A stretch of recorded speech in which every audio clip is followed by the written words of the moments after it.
board.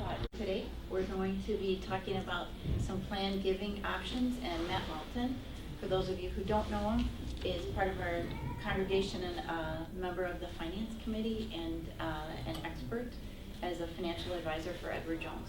So Matt's going to talk to us about planned giving for the majority of this session, so feel free to ask questions of him, right? Anything's fair game during your presentation. And we'll post a copy of this deck on our website somewhere. Hopefully, maybe Brian, you can help us with that. And I will follow up with some commentary on Realm and help people get logged into Realm, ask if you guys are in it yet, and if you have any questions, and show you guys a little demo of what it looks like. So with that, I'll pass it off to Matt. Morning, everybody. Morning. So before I start, I want to set the context for why now. And as a finance committee, we realize that we're just after everybody's favorite time of year, not Easter, taxes. And so, in full transparency, the Finance Committee has been working really hard to be more transparent with the congregation about what is happening with the church budget. And as we are trying to close some gaps and make some very difficult decisions as a congregation, one of the primary goals that we see the Finance Committee can serve the congregation is with better forecasting and better insight in terms of cash flows coming into the congregation. And hand in glove with that is we really want to revisit and make sure that members of the congregation are educated and informed, if they are so charitably inclined, about how to make their charitable giving as impactful as possible, both for St. Matt's, but also for themselves. And so I want to preface this that some of the things I'm going to talk about today are charitable giving 101. So in my profession as a certified financial planner, this is actually one of my most favorite things to talk about with my clients around how to maximize their charitable giving to causes and organizations that they want to support. So I want to preface this that none of this should be construed as personal advice for yourselves. Please talk with your investment professionals about this. But there's a couple components of this that are actually fairly new in this finance space, and so we want to make sure that you are aware of it. But more importantly, we really want to try to help the congregation understand why this is so important, and going forward as a finance committee, why we believe having greater predictability of charitable donations coming into the church, why that really helps us plan more efficiently for supporting all of the programs and outreach that we do as a church community, okay?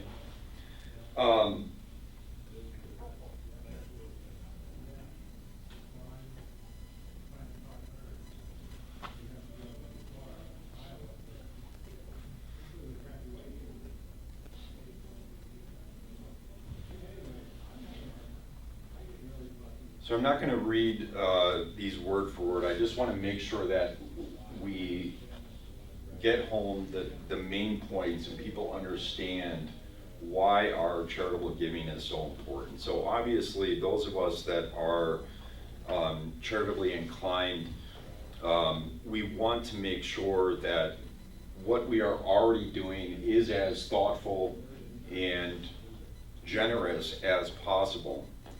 And for those that are making donations, we want to make sure that they are as tax efficient for you as the donor and as impactful as possible for the church.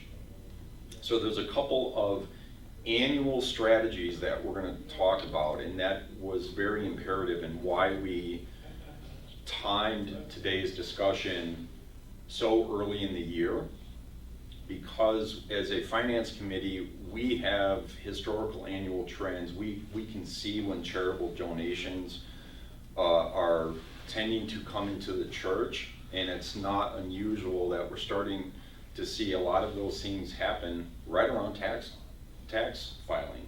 Okay, so we wanted to provide some insight early in the year, so as you are planning your own situation and your own planned giving, you can be thinking about these things throughout the year. So in addition to the annual tax efficiency, there's also some life-giving strategies that we can be doing at various life stages. So some of these strategies that I'm going to discuss will apply to some and not to others, but we want you to be thinking about those throughout the year. We also want to kind of forecast that part of the reason we're talking about this now, Ruth, I think gave me the okay, and Pastor Kevin, it's okay for me to share this, that as a finance committee later this year, we are going to be launching another stewardship campaign for St. Matt's. And so some of these ideas that we're going to share, we wanted to make sure that we are kind of empowering your donation decisions and thinking about how best to do that for your own personal situation, but also in a way that extends the impact for St. Matt's. So one of the main points I want to emphasize is it is just as important how much you give as what you give, okay? There are various giving methods that have effects on tax costs to you and your families, as well as how much of your charitable donation actually reaches St. Matt's. We want to be very clear that there are some donation types that are extremely tax efficient. I'm gonna talk a little bit about appreciated securities, as well as IRA distributions. So for those of you that are at the age that the IRS is subjecting you to what are called required minimum distributions from your individual retirement accounts, meaning they are forcing you to withdraw money out of your retirement accounts and pay taxes on those. There's actually a way to leverage your IRA for what's called a qualified charitable distribution, and we'll discuss that. Timing and tax benefits.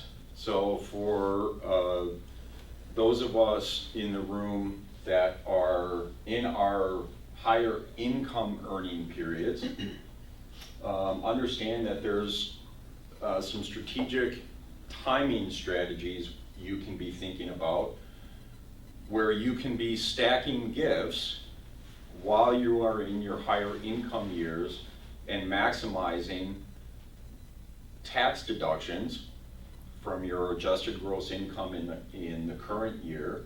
And there's tools that we can use to extend charitable donations over a period of time to organizations like St. Matt's or other nonprofit charities, okay?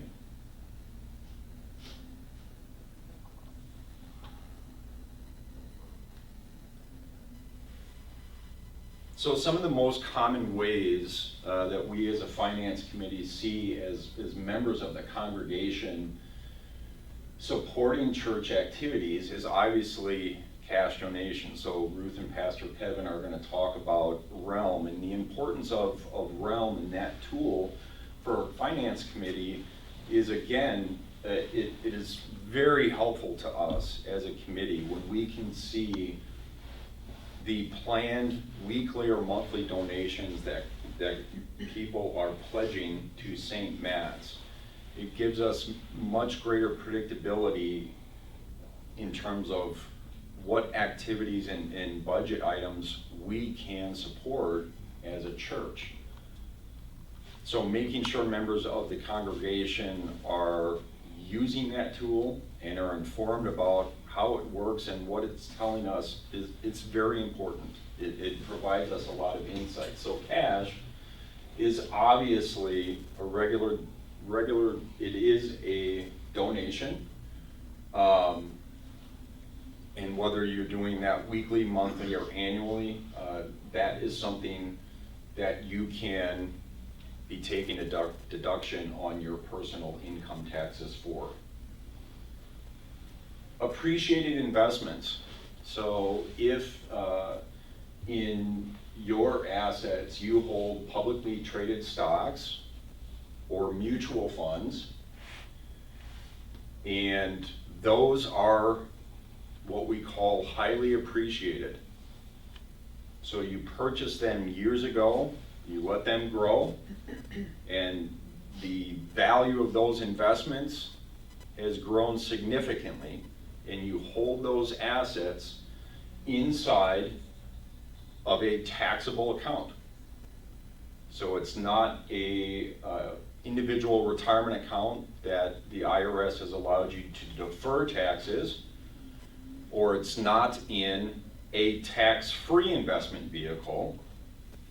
If you were to personally use those assets and sell some of those holdings, you would pay personal income tax, plus you could pay 15 to 20% capital gains tax.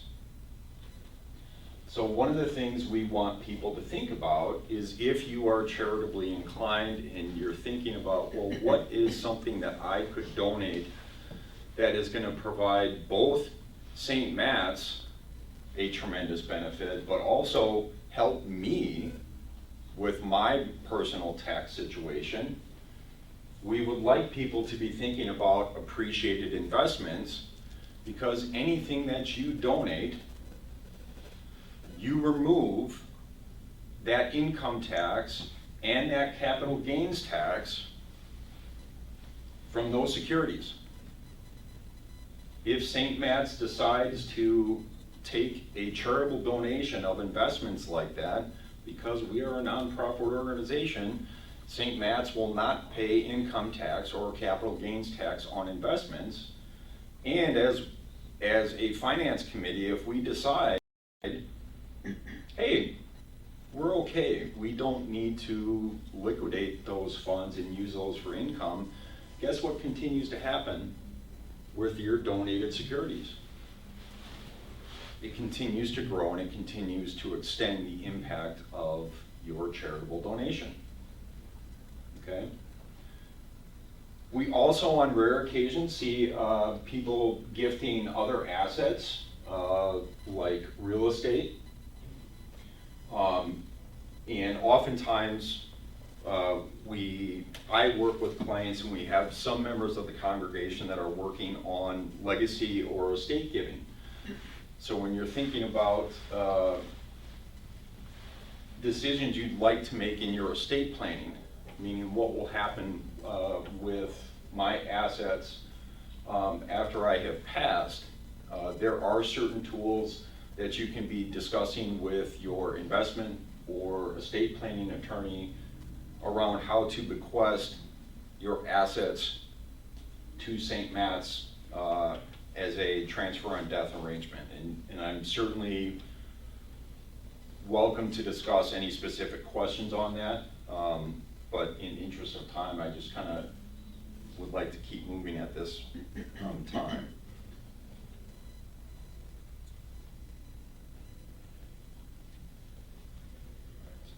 So a couple items that I would like to highlight on this page. One of the new tools in the investment world that we can leverage for maximizing charitable giving is something called a donor advised fund.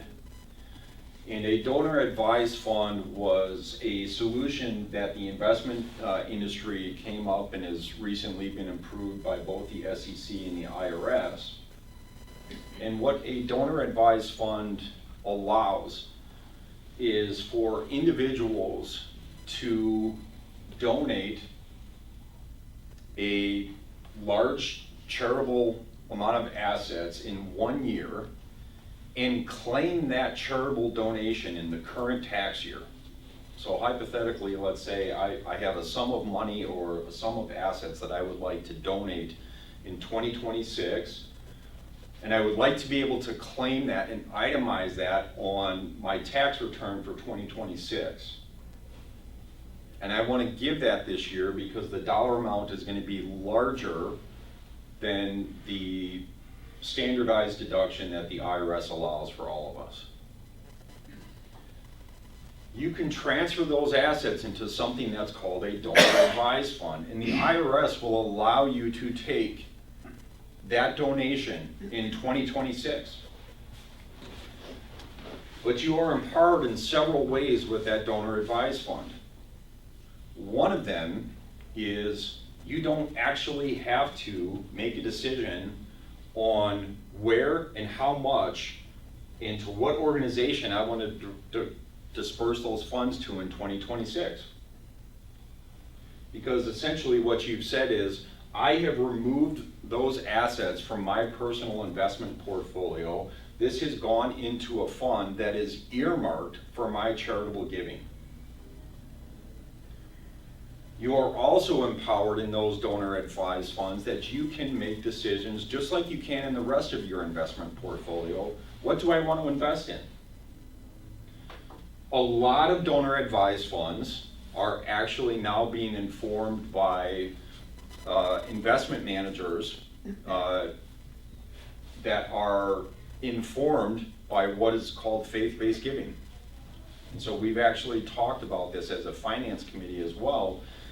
One of the ways we would like to elevate what we are doing with what we receive is taking a close look at, are we investing in a way that's aligned with the values of St. Matt's and the Lutheran Church?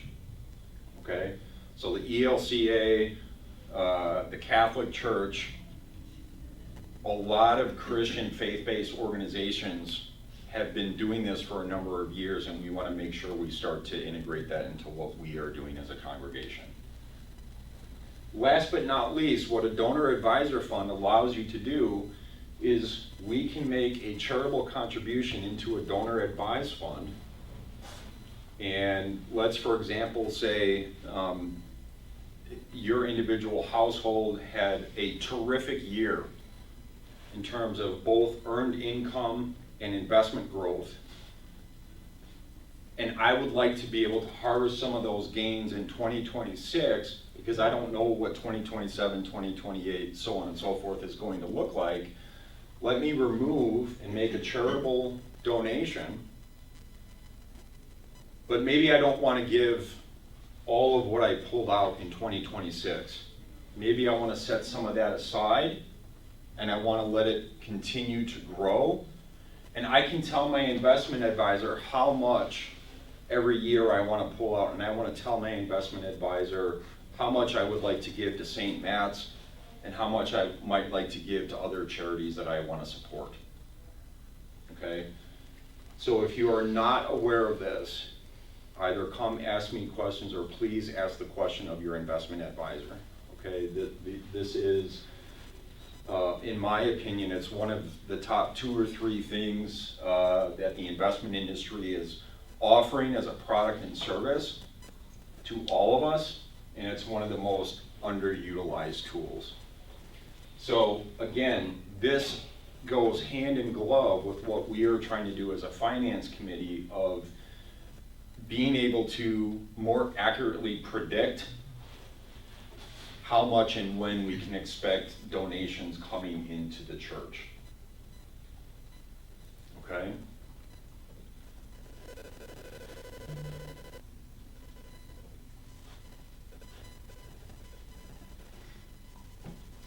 Couple additional items that I did not already mention about qualified charitable distributions. So again, qualified charitable distributions are distributions. The word qualified is coming from the word qualified retirement accounts.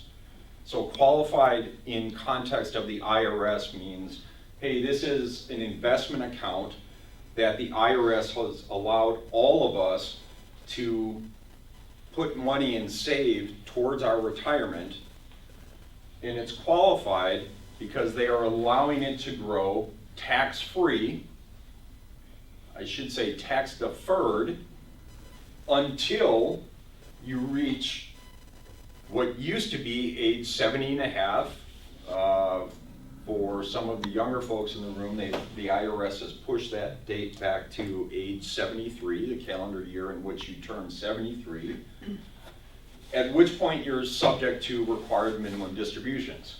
Effectively, that's the IRS and the federal government saying, we want our money.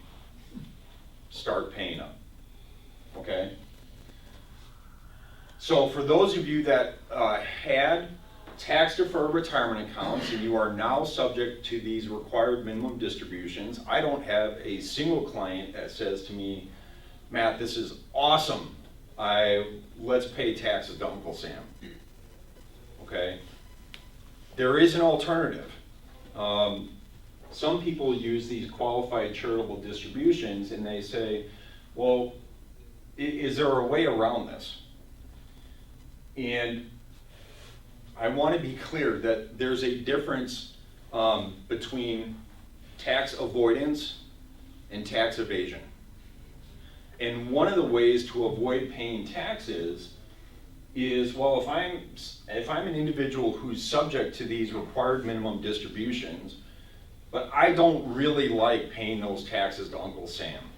I really would prefer to give this to an organization that I have better trust and faith in what they are going to be doing with my money. You can leverage a qualified charitable distribution. And if possible, let's just pick a round number. Let's say your required minimum distribution for 2026 was $10,000. And you pull that out of a traditional IRA and you have to pay 20% to the federal government, and you have to pay an additional 7.5% to the state of Wisconsin. And your net take home out of that $10,000 immediately cuts into whatever investment return you have been trying to grow in that account. Alternatively, if you have a $10,000 required minimum distribution, you can say, you know what? I'm not going to give that to the federal government or the state of Wisconsin. I am going to do a qualified charitable distribution and I'm going to give $10,000 to St. Matt's. And how much does St. Matt's get? $10,000. The federal government says, well, if you are going to give it to a charitable organization, we are not going to make you pay tax on that money. So this is a strategy that not only reduces your taxable income and your adjusted gross income, but if you are somebody that is concerned about your annual adjusted gross income, because your adjusted gross income is also potentially going to have impact on how much you are taxed on Medicare and Social Security. So again, using these advanced strategies, not only can we be maximizing benefit to St. Matt's or whatever other charitable organizations you like to support, but if done well, we should also be positively impacting your personal household tax situation. Okay? So again, be clear, Mr. Cherney, Mr. Richter, I'm looking at you. This is not something that you can leverage just yet. This is applicable only to individuals that are age 70 and a half or older. And there are annual distribution limits that we can actually use for QCDs they're indexed to inflation going back to the mid-90s. Okay? So again, I mentioned at the beginning, it's important to think about not only how much you give, but when you give, It's also important to think about what type of assets you are deciding to donate. There are some assets that you can donate that are very effective. We just talked about qualified charitable distributions. Again, those are tools that if you pull a required minimum distribution out of your IRAs, pardon me,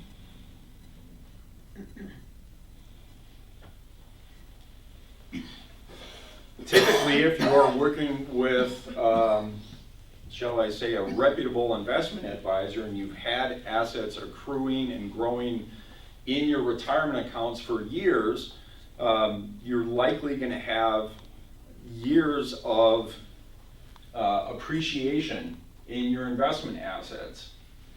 And we can, outside of an IRA, if you were to do a donation, let's say from a taxable account, an individual or a joint taxable account, or perhaps your family has a taxable trust, we can actually donate appreciated securities inside of a taxable account. And again, you've removed the tax implications from your personal trust, and all of that appreciation from the IRS's point of view has been washed, having gone to a charitable organization.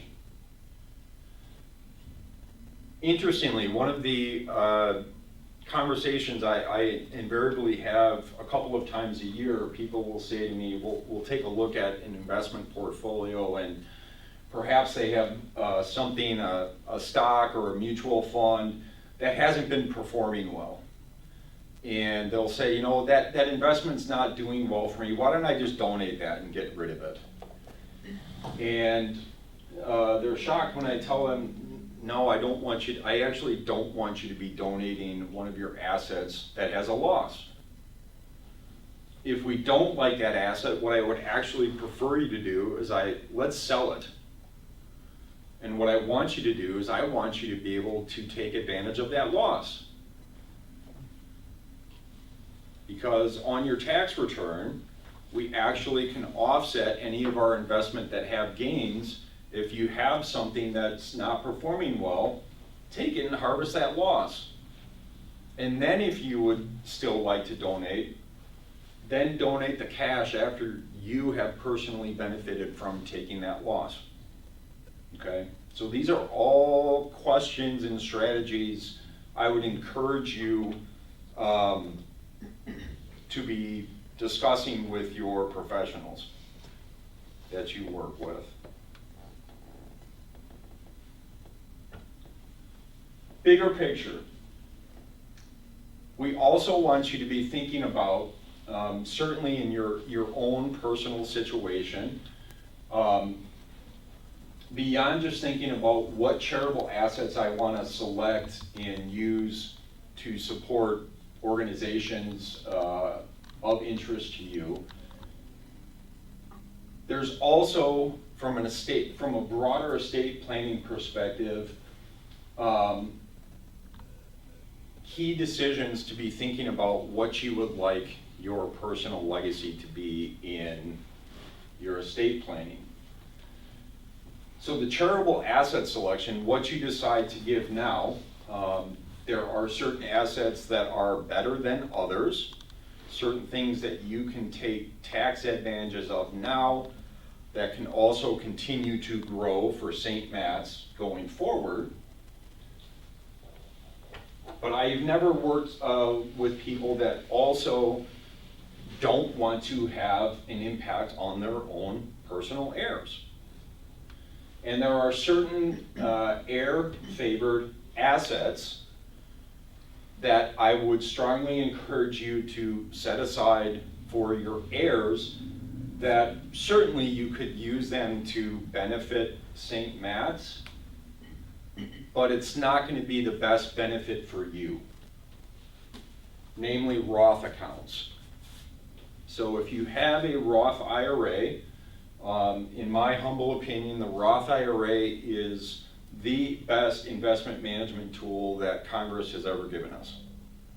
So a Roth IRA is an after-tax, tax-free retirement vehicle.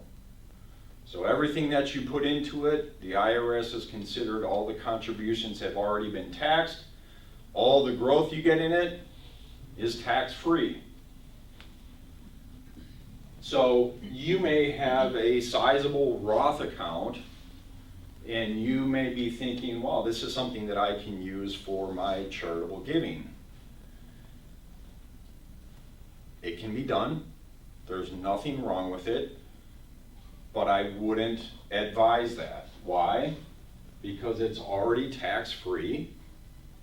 You're not going to get any benefit from giving that away. And because if you donated it to St. Matt's, you are already donating it to an organization that's not subject to taxes. So I always strongly encourage my clients, if you have children, grandchildren, or other folks that you would like to be a benefactor to, these are wonderful assets to pass to your heirs, okay? Because that tax-free categorization transfers upon your passing, okay? Life insurance. We've talked as a finance committee about what are other ways that we can be promoting stewardship, and we're going to talk about all these things in the stewardship campaign. If you are the owner of life insurance policies, you have probably been asked to designate a transfer on death beneficiary or beneficiaries of your life insurance policy. And your beneficiaries don't have to be just individuals. You can actually designate organizations in your estate planning to be beneficiaries of your life insurance. So if you've gone through planning with your advisor and you've made decisions on the purpose that life insurance is going to support, and you're looking at it saying, well, I think everything else is going to be covered. If there's a portion of that you think can benefit St. Matt's, that life insurance benefit passes tax-free. Okay? And I explain to my clients that one of the advantages of life insurance, and I find life insurance is one of those issues, people either love it or hate it. Insurance is very confusing. I'm not sure whether or how to use it. Well, just be aware that one of the advantages of leveraging life insurance policies is that during your life, if you are invested in a market-based life insurance policy and you have accumulation inside of that life insurance policy, that accumulation also happens tax-free. So it's yet another way to kind of grow and increase your impact. Let me just kind of skip ahead here.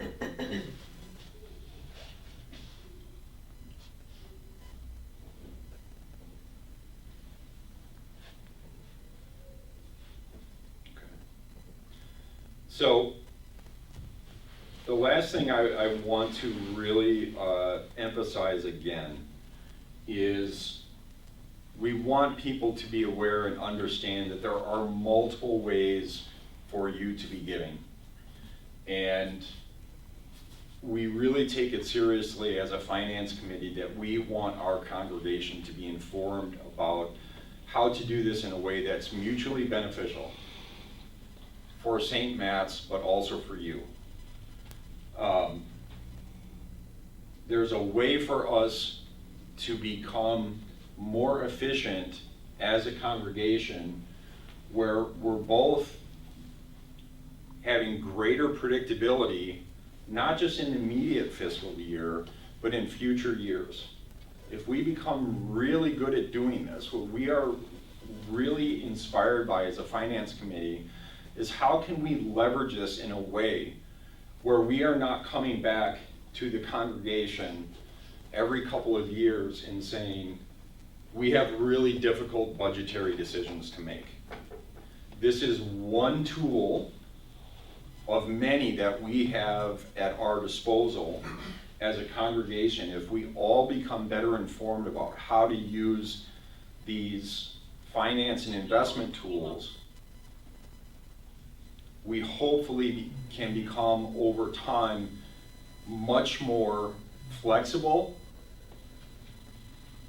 with changing times in the greater macro economy of the United States and how it's affecting each and every one of us individually in our desire to be charitably inclined with our church and other organizations we want to support. Coordination and communication, again, the motivation for getting up and providing just an introductory conversation around these issues is we are very well aware as a finance committee that when those instances come up and we have to have a conversation as a church community and say we have to make some tough decisions.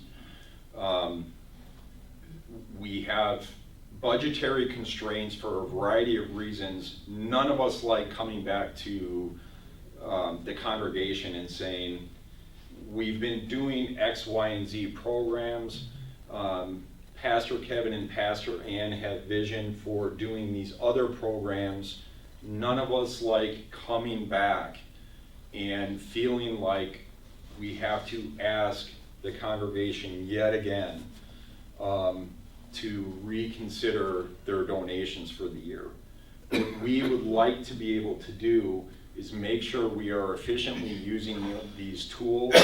We're not, again, not only St. Matt's is benefiting, but you all feel like, okay, I can do this, and I can do this in a way that's going to be able to magnify and extend my contribution. And the best way for us to do that is start communication around how to use these tools so we can all better coordinate.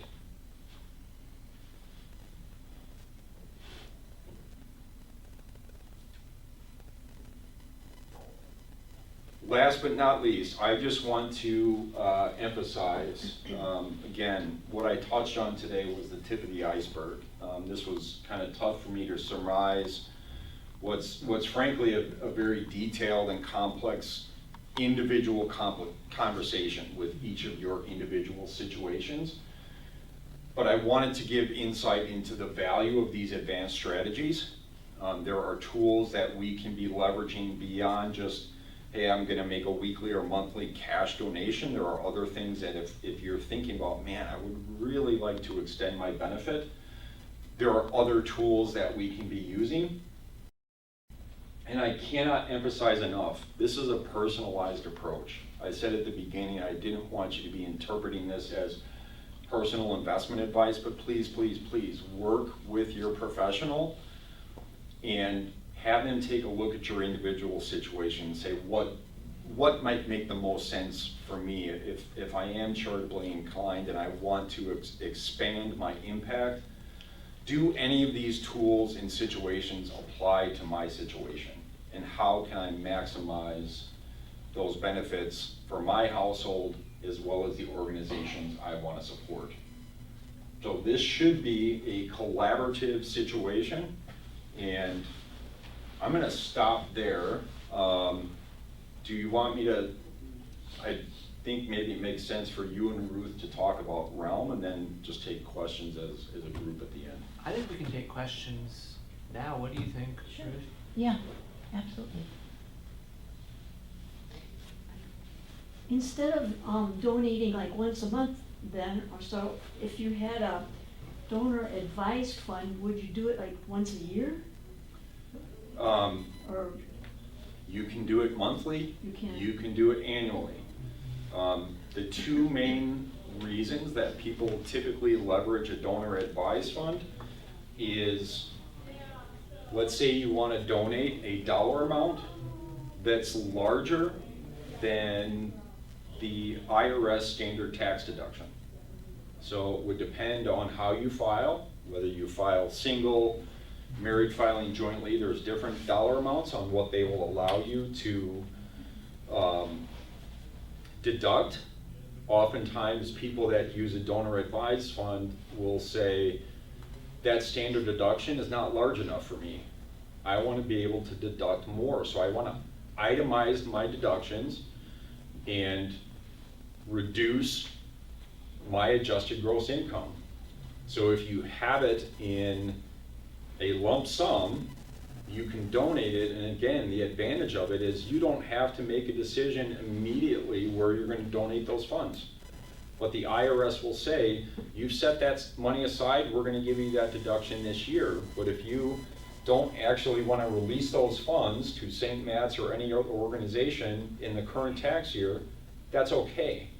And the reason it's okay is because you've removed that asset, in the IRS's view, from your ability to use personally. Does that make sense?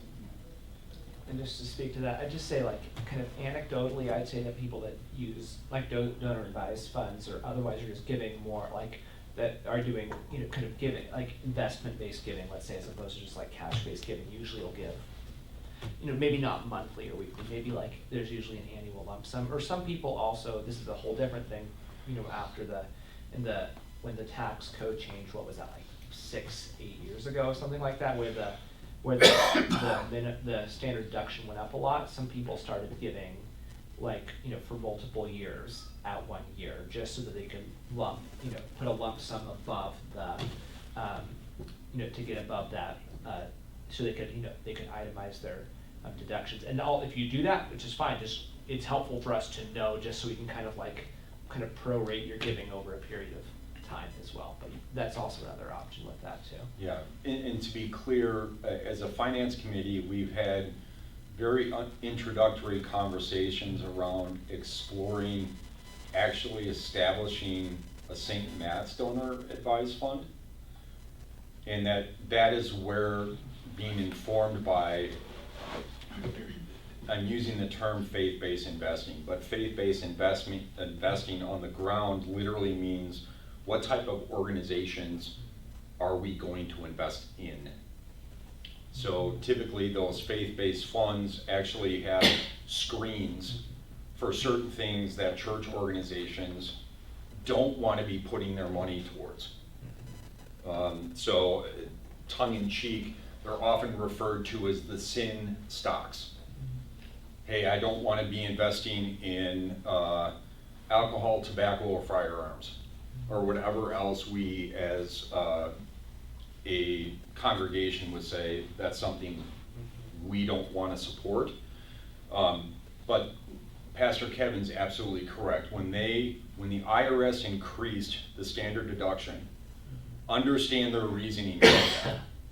The reason the IRS significantly increased the standard deduction is because the IRS was quite literally overloaded with reviewing tax returns where people were itemizing their tax deductions. And their motivation was, if we can give all Americans a much larger standard tax deduction, which is going to be larger than perhaps, Ruth, correct me if I'm wrong, 90% of individual Americans' itemized deductions, now all of a sudden we only need to audit a much smaller percentage of Americans that are trying to itemize their deductions. So their incentive by giving that deduction was, hey, please just claim the standard deduction. It's very generous, but in certain individual situations, it is advantageous, and in my practice, I see it mostly with retirees. In households that may have pension income, plus they're taking retirement income through RMDs, plus maybe you're getting hit with capital gains tax. Now all of a sudden you're in a situation like, oh my God, I hate to say it, but I have more income than I want. These are strategies that we just want people to be aware of, that you can leverage and you can affect the church and your own personal situation. Question? Yeah, to back up what you were saying, we have our IRAs through Thrivent. Mm-hmm. So Thrivent sends annual to the church.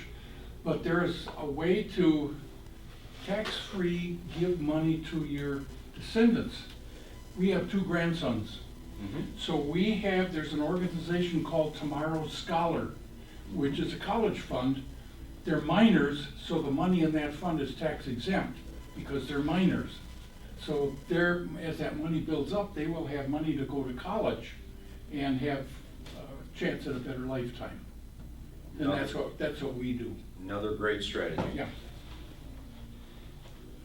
And one more thing with what you were saying about screens, I was just looking at, like, later this month, we have our Synod Assembly, and one of the more common things you'll see, maybe probably every year, you'll see something out of the Synod, our Synod Assembly, if not our Synod Assembly, sending something to our church-wide assembly, which happens every 3 years, to add screens to the investment funds, which particularly are for the kind of clergy retirement. So I know there's a lot of, screens around, for instance, like war profiteering and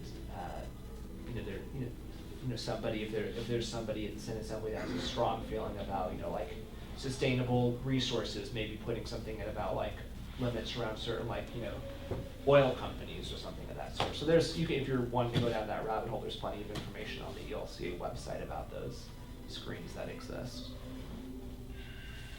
Yeah. So what's the difference between taking your forced distribution versus the donor fund? I mean, is the donor fund something that like Andy and I could set up now because we aren't at that age where we're taking the distributions?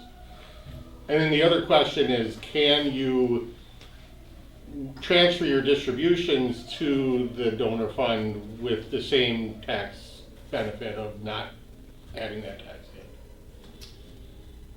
So first question, the answer is yes.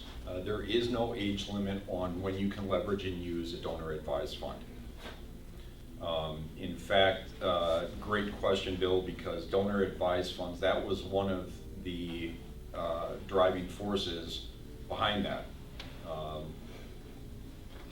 Young, high income earners who are charitably inclined were saying, well, I have to wait decades until I can use qualified charitable distributions as a strategy.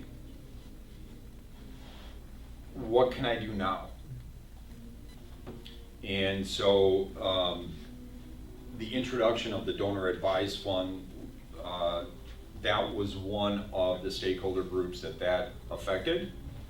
And what they also liked about it was young people, frankly, who are, there's a lot of young folks, it's a very challenging economy right now.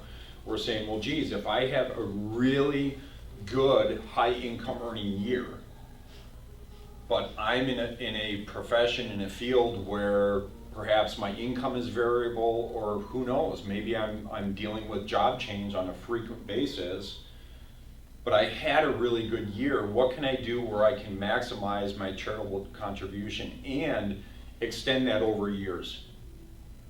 That's what donor advised funds allow you to do. You can set aside dollars in a very high income earning year and set it aside and make decisions on when you're actually going to inform your advisor to start releasing funds. It gives you a tremendous amount of control. Your other question about taking qualified charitable distributions and putting it into a donor advised fund, absolutely. Yes, you can do that. Now there are some distribution limits, but it is certainly a strategy you can leverage.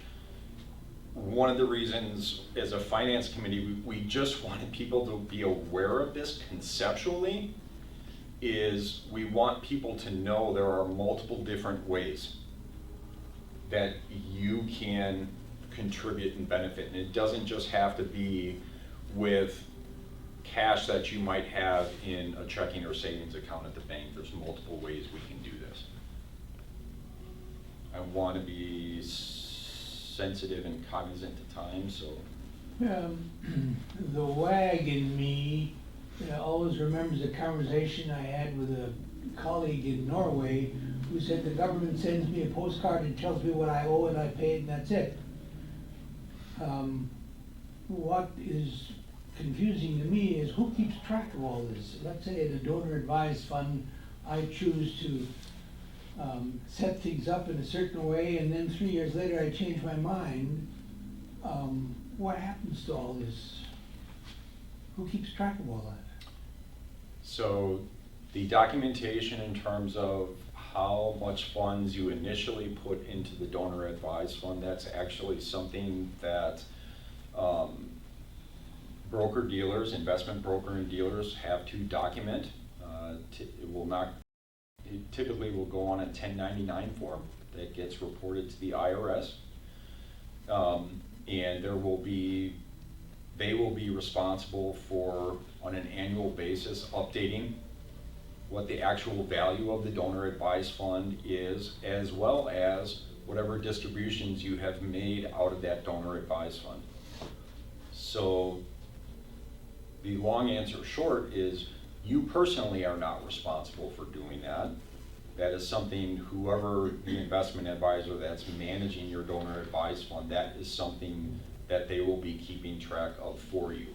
And just like your tax forms that you receive from your tax advisor every year, that's going to be a component that they will report on your 1099. And all of that gets filed as supplementary information to the IRS.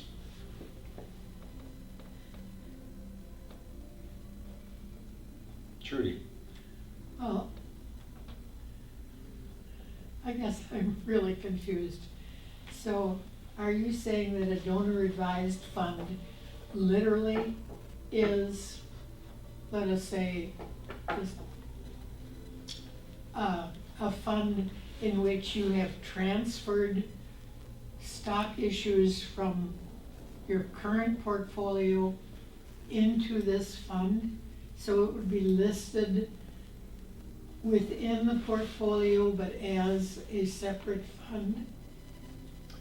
If you were to donate stock shares, you can tell the broker dealer, I want to maintain those securities as listed. So pick your favorite stock. I'm just trying to think of a local company. So you own shares of Johnson Controls, and I own those shares in an individual, joint, or taxable trust account, but I want to get that out of my estate, and I want to be credited for a donation. You can move those assets over into a titled donor advised fund, and you have one of two options. You can either tell the manager of that donor advised fund, go ahead and liquidate Johnson Controls and commingle that into all the other assets that that donor advised fund is managed in, or I really like Johnson Controls, just hold that. The main takeaway is what you are doing, it's the titling of that asset. It is no longer titled as your individually owned asset. Owned is either by you as an individual or by a trust you've set up. It is, from the IRS's eyes, this is outside of Trudy's control in terms of she cannot personally use this for income. This has been clearly designated as this is out of Trudy's estate. I'm going to use this for my charitable giving. And so in the example I gave, if you donated $10,000 in 2026, the IRS says, Trudy removed $10,000 in 2026. I'm going to lower her adjusted gross income by $10,000. But you can decide, I don't want to release those $10,000 all in 2026 to the organizations I want to benefit. I want to let that $10,000 grow over the next 5, 10, 15, 20, however many years. And I should have mentioned in here, donor advised funds cannot just be something that you use. I have clients that say, we actually have conversations as families, and Trudy can talk with her children and her grandchildren and say, hey, I've established this donor advised fund. And one of the things I would like to convey to the rest of my family is one of the things that we value is charitable giving. Go ahead and use this donor advised fund going forward for as long as you want. And the growth that I have in that donor advised fund, I can decide when and how much I want to give.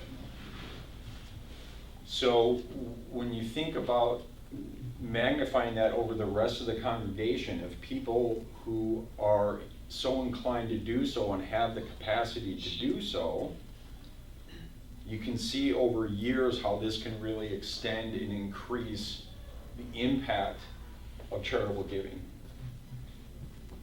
So do those, Did I answer your question, Trudy? Yes or no? Yes and no?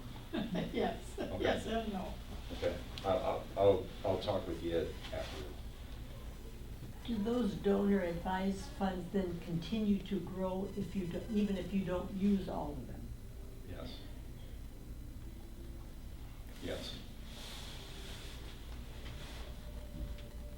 So in very extreme cases, there's very extreme cases with ultra high net worth families that through their estate planning attorney establish, believe it or not, there's something called a dynasty trust. The best example in the United States goes all the way back to John D. Rockefeller. The Rockefellers, still the descendants of John D. Rockefeller, through their estate planning, are still leveraging with the Personal Family Foundation donor advised funds that their intended impact is considered to be forever. And so I share this because people that are not the Rockefellers, I want people to understand these are tools you can use too. And bringing it back to St. Matt's, again, as a finance committee, we just want more people to be aware of these, and if it makes sense for your personal situation, we're here to help educate and inform. We just want more people to know that this is a tool lots of people are already leveraging, so we want people at St. Matt's to be benefiting from it as well. Pastor Kevin, I think you have somewhere you need to be. I have to be somewhere else. Thank you, Matt, so much for this. Keep on going, and if I know you're in great hands with Ruth talking about Realm. If you have any other questions about Realm, I'd be happy to speak with you, any of you, about that later. Thank you. Thank you, Matt. That was amazing. I promise to be quick and share with you just a couple tidbits on Realm. I'm assuming you guys are all familiar with Realm, right? You've heard the concept? No?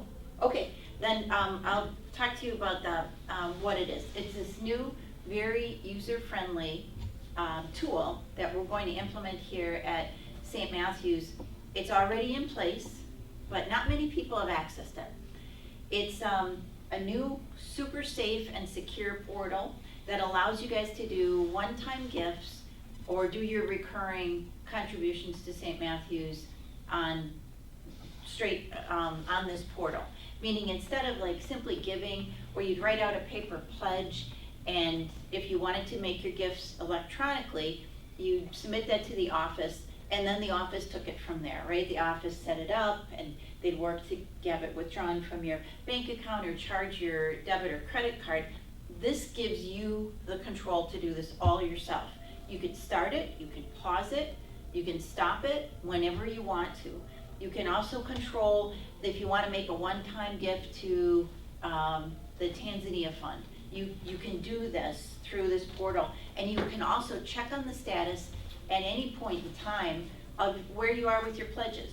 And you can generate your own tax statement at any point during the year or at the end of the year. So instead of calling the office and saying, I don't understand my statement, where is it, I didn't get a copy of it, it's all in your hands.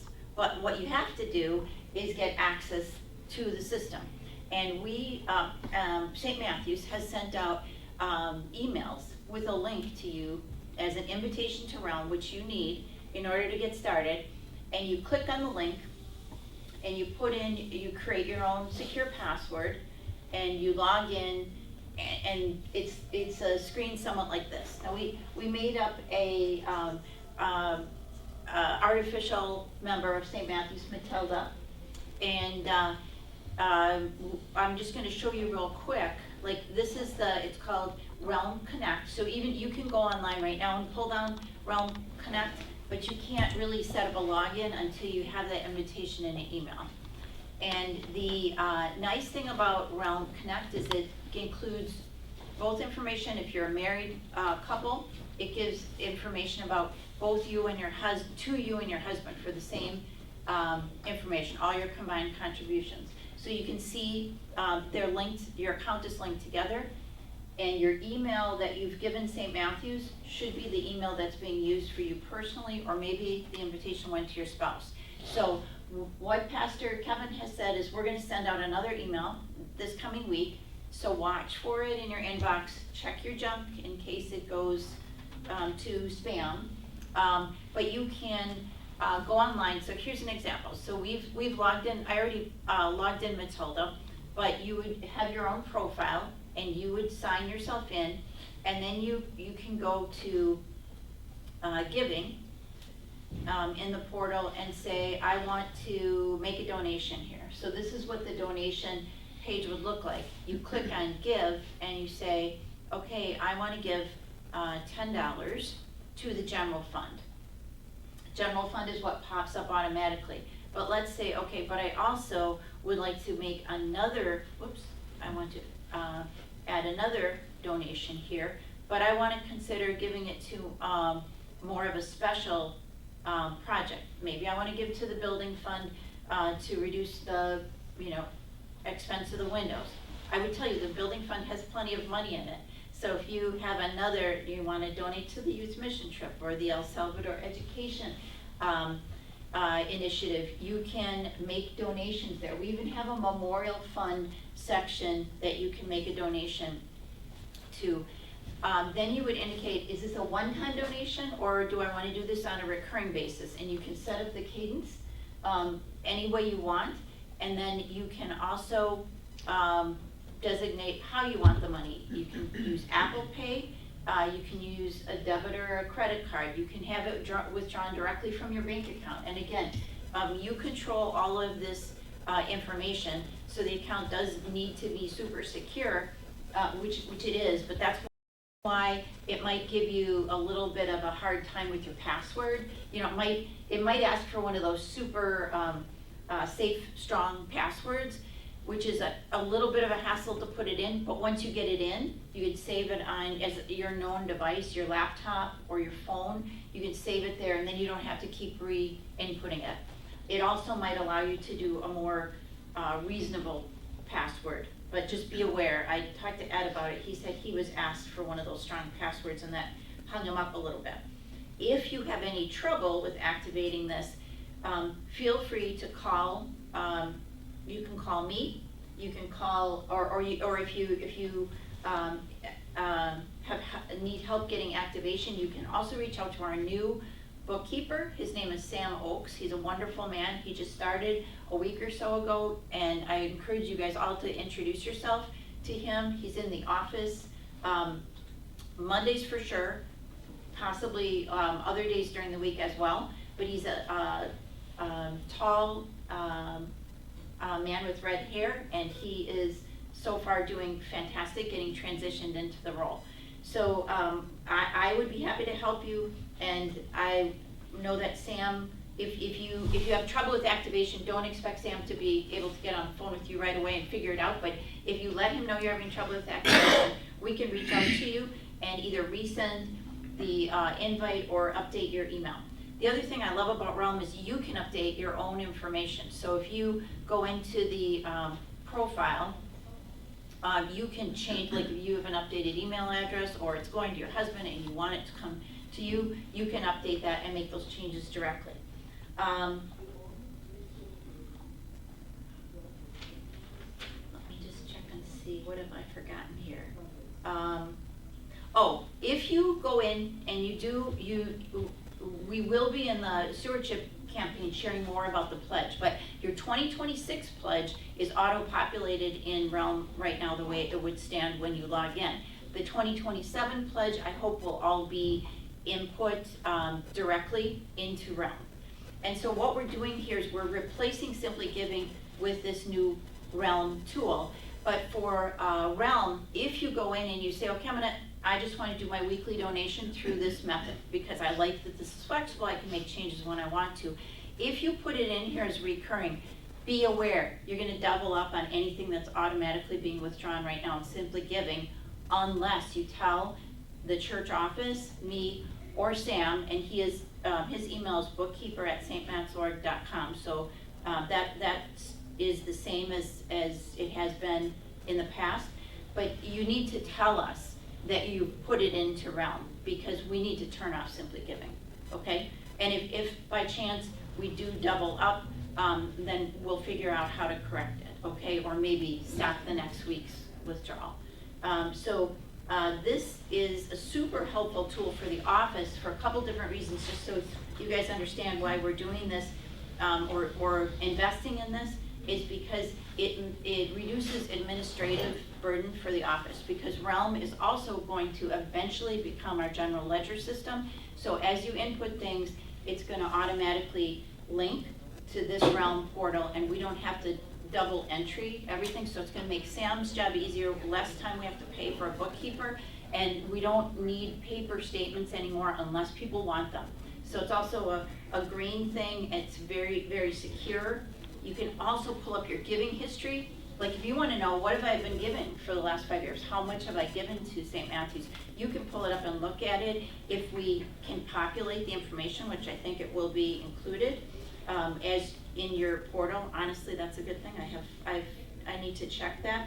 You can also, like I said, track your progress towards your pledges. You don't have to wait till the end of the year to say, oh my gosh, you know what, I'm behind on what I had pledged for that special donation.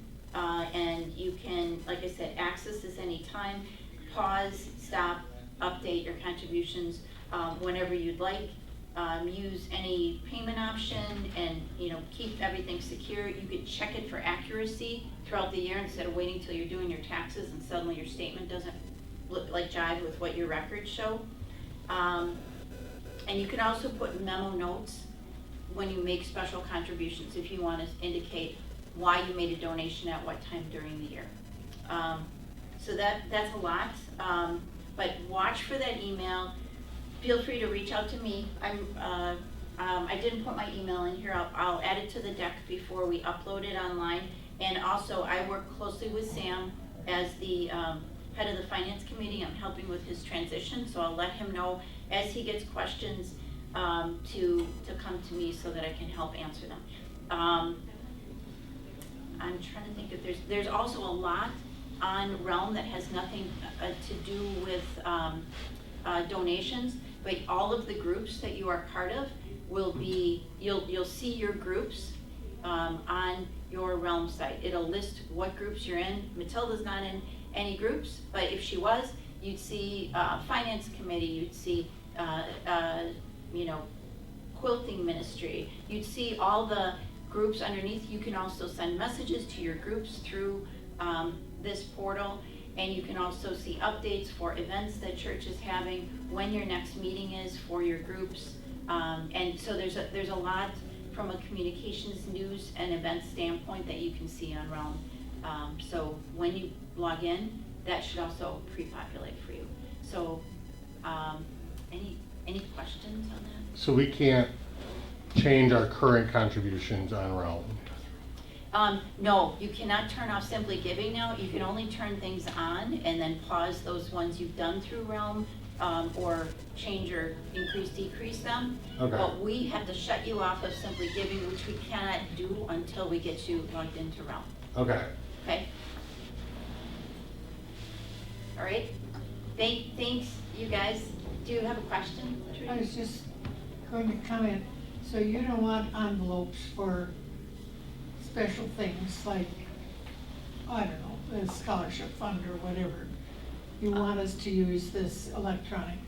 It's easier to use this, but I would be honest, we will take your money in whatever way is most convenient for you to donate it. So if you're more comfortable with giving me a check, that's fine. We will be happy to accommodate that.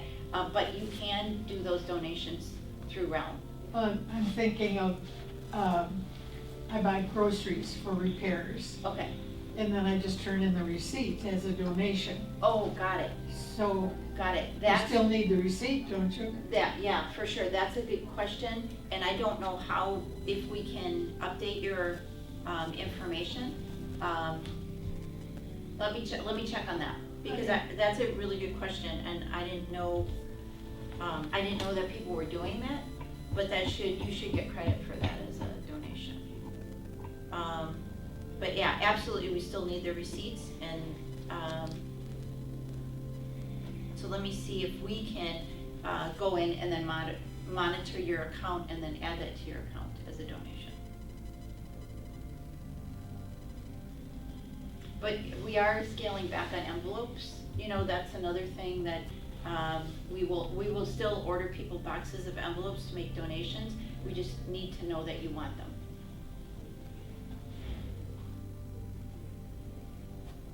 Anything else? Otherwise, thank you for your time. I really appreciate you guys coming. Sorry we went a little long. Thank you. Thank you. Sure.